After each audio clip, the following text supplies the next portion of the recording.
అమరన్న గారికి జై, అమరన్న గారికి జై.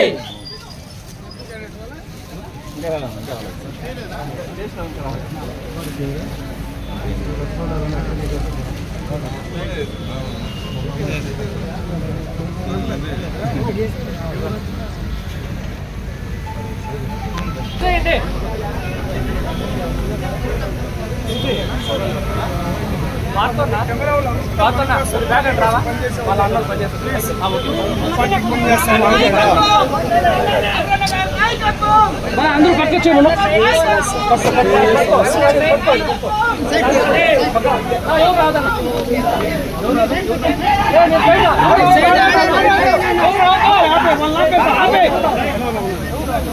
ప్లీజ్ ప్లీజ్ జరుపు జరుపు జరుపు అన్నా ప్లీజ్ సైడ్ ప్లీజ్ బాస్ మా చూడండి మా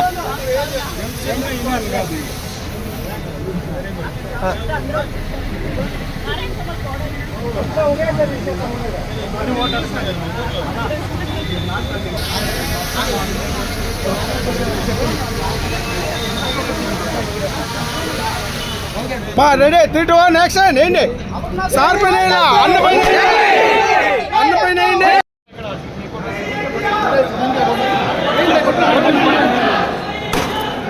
ఆయన ఎప్పటికీ మన గుండెల్లో చిరస్థాయిగా నిలిచిపోతారు. జోహార్ ఎన్టీఆర్ గారు, జై తెలుగుదేశం, జై జనసేన, జై పవర్ స్టార్.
ఆయన ముఖం అన్న కనపడుతుంది చూడండి.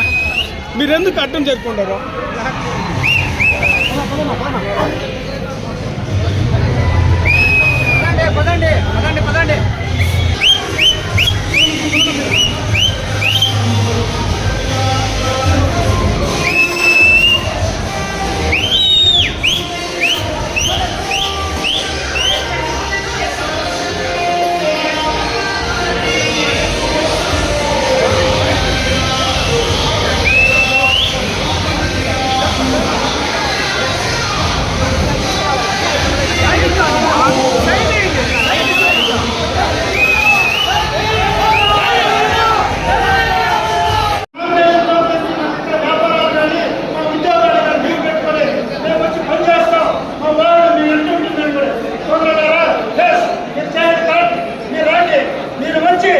ఎందుకంటే మనకు సోమవారం ఎలక్షన్ జూన్ 14, మే 13 శనివారం ఆదివారం సెలవు దినాలు.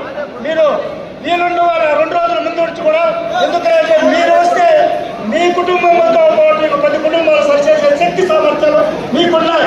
ఎందుకంటే మీకు తెలుసు మీరేం అమాయకులు కాదు, ఇక్కడ బతికిన వాళ్ళు ఎవరు అమాయకులు కాదు, అందరూ తెలిసిన వ్యక్తులే, బాగా విజ్ఞానవంతులు.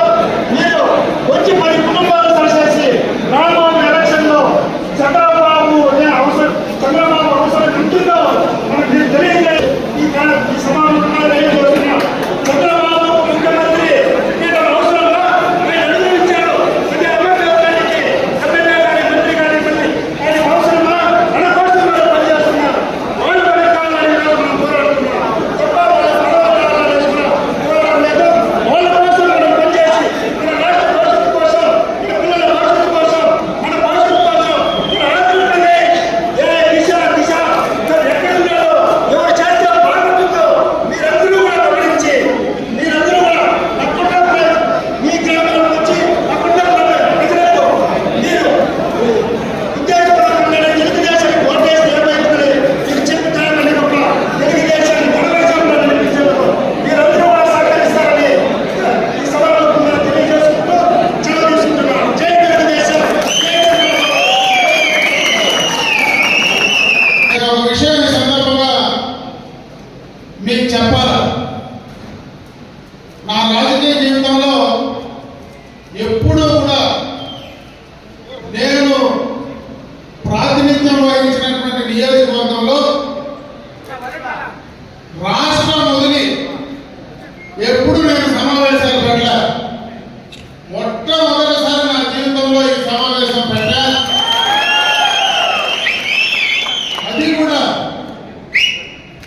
డైరెక్ట్ గా మీతో ఎవరితో నేను మాట్లాడకపోయినా ఒక లింక్ పంపిస్తే బెంగళూరులో ఉండేటువంటి పలమనేరు నియోజకవర్గ ఓటర్లు కానీ ఇక్కడ ఉన్నటువంటి ఎవరైనా ఈ లింక్ లో మీరు యాడ్ అయ్యి మీ అడ్రస్, ఫోన్ నెంబరు ఇవ్వమని చెప్తే 2-3 రోజుల్లోనే దాదాపు 1500 మంది చేరినటువంటి సందర్భాన్ని ఒకసారి గుర్తు చేస్తూ ఈరోజు మీ అందరి అభిమానం ఎక్కడో బయటున్న ఆ నియోజకవర్గంలో తెలుగుదేశం పార్టీ పైన, చంద్రబాబు నాయుడు గారి పైన, నా పైన మీ అభిమానానికి మరొక్కసారి హృదయపూర్వకంగా నా నమస్కారాలు తెలియజేస్తున్నాను. జీవితాంతం మన గుర్తుండడమే కాదు, మన బాధ్యతలను కూడా చెప్పాల్సిన బాధ్యత ఈరోజు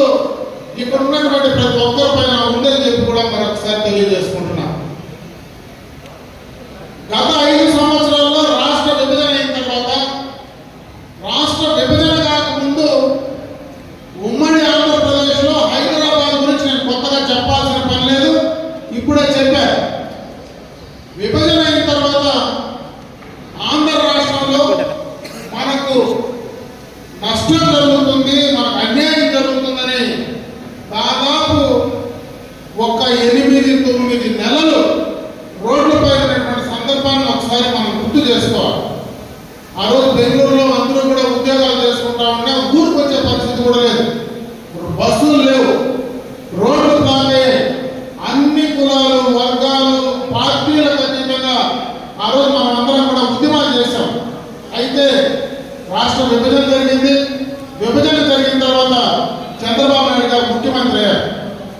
ఆయన అయిన రోజు నుంచి రాష్ట్రాన్ని గురించే తప్పించారు. ఎందుకంటే ఆయన కేబినెట్ లో మంత్రిగా నేను దగ్గర నుంచి చూశా.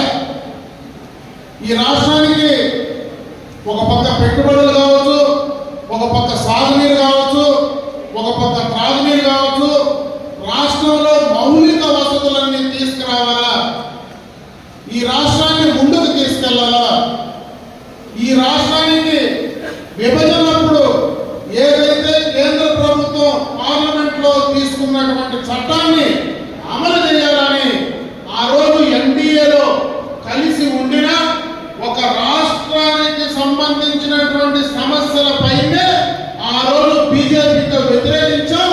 ఆ రోజు అధికారాన్ని వదిలిపెట్టి